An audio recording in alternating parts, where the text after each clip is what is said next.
బెండకాయ జీడిపప్పు ఫ్రై ఇది మార్నింగ్ లంచ్ బాక్స్కి చేసాము మా హస్బెండ్కి. బెండకాయ ఫ్రై ఇలా పొడి పొడిలాడుతూ రావాలంటే 2 టిప్స్ ఖచ్చితంగా ఫాలో అవ్వాలి. అవేంటో ఇప్పుడు చెప్తాను. కొత్తగా నేర్చుకునే వాళ్ళు ఈ 2 టిప్స్ ఫాలో అవుతే చాలా పర్ఫెక్ట్గా వస్తుంది. నేను కూడా అలా నేర్చుకుని ఇవన్నీ చేస్తున్నాను. ఫస్ట్ జీడిపప్పుని ఫ్రై చేసి పక్కన పెట్టేసుకోండి. ఇప్పుడు తాలింపు వేసేసుకోండి. వెల్లుల్లి కూడా యాడ్ చేయాలి. నేను పొద్దున్న హడావిడిలో మర్చిపోయాను. నెక్స్ట్ యాడ్ చేస్తాను చూడండి.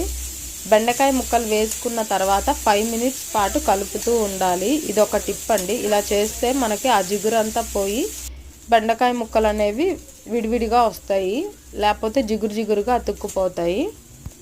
వెల్లుల్లి కరివేపాకు యాడ్ చేసేసాను.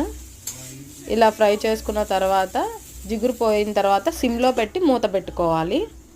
మధ్య మధ్యలో తీసి కలుపుతూ ఉండాలి. బెండకాయ ముక్కలు పూర్తిగా మగ్గే వరకు ఇదే ప్రాసెస్ ఫాలో అవ్వాలి. బెండకాయ పూర్తిగా మగ్గిన తర్వాత సాల్ట్ అనేది ఫైనల్లో యాడ్ చేసుకోవాలి. ఇది సెకండ్ టిప్పు.